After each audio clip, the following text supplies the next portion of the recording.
ever felt like your parents were just too strict, like they were trying to ruin your life? That was Adaora's reality. Her mother, Mama Nkechi, seemed to have a rule for everything. No late-night gossip with friends, no lingering boys, and her idea of fun was studying or chores. Adaora felt like she was living in a cage, especially compared to other kids whose parents seemed so much more relaxed. She just couldn't understand it. Why was her mother so determined to keep her locked away from the world? The breaking point came when Mama Nkechi forbade her from going to her best friend's party. "I would rather lock you in this house than let you mingle with those people," she declared. The words stung. "You don't trust me. You just want to control me," Adaora screamed, tears streaming down her face. She stormed out, vowing not to return until her mother saw how unfair she was being. But Mama Nkechi didn't budge. She saw a danger that Adaora, in her youthful innocence, couldn't possibly comprehend. You see, Mama Nkechi wasn't just being strict for the sake of it. She carried a secret, a painful past she fought desperately to shield her daughter from.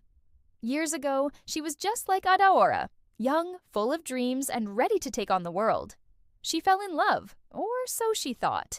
A man with a captivating charm promised her the stars, but beneath the surface, he was a master of manipulation and deceit. He left her pregnant and alone, shattered and heartbroken.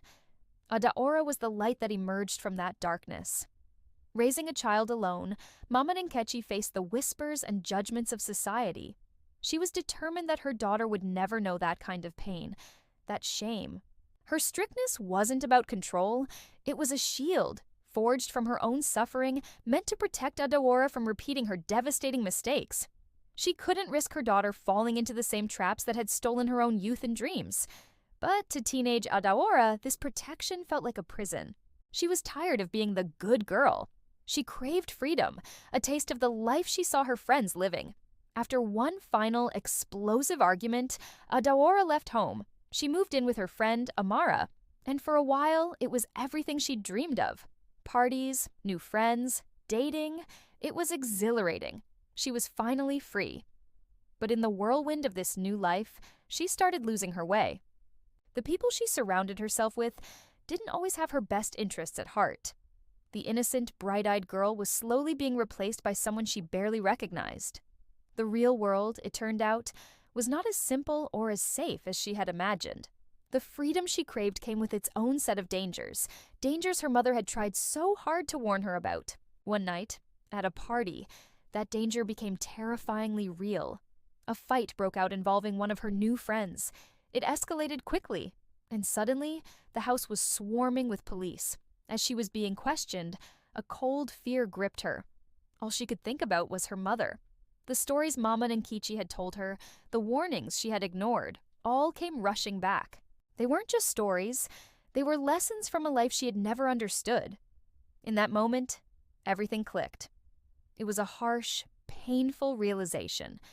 Her mother wasn't trying to control her, she was trying to save her. She had spent years resenting the very person who had sacrificed everything for her. Mama Nkechi's love wasn't a cage, it was a fortress, built to keep her safe from a world that had once been so cruel to her mother. It was an armor she hadn't even known she was wearing. With a heavy heart and tear-filled eyes, Adaora went home. When the door opened, Mama Nkechi was standing there, her eyes filled with a mixture of worry and unconditional love, as if she had been waiting the whole time. "Mama, I'm sorry," Adaora whispered. "I didn't understand." Her mother pulled her into a tight embrace, a hug that said more than words ever could. "I was only trying to keep you safe, my child," Mama Nkechi said softly. "I didn't want you to hurt like I did." From that day forward, Adaora saw her mother in a new light. She was no longer just a strict parent, but a warrior who had fought silent battles to give her daughter a better life. The rules that once felt suffocating were now proof of a deep, fierce love. Adaora learned that sometimes the most profound love is shown by saying no. And the greatest sacrifices are often the quietest, the ones we don't understand until we've walked a little further down the path of life. Have you ever had a moment like this, where you suddenly understood your parents' perspective? It's a powerful lesson in love, sacrifice, and the wisdom that only comes with time. Thank you so much for watching and sharing this story with me. If it touched your heart, please give it a like and subscribe for more stories that make you think. See you next time.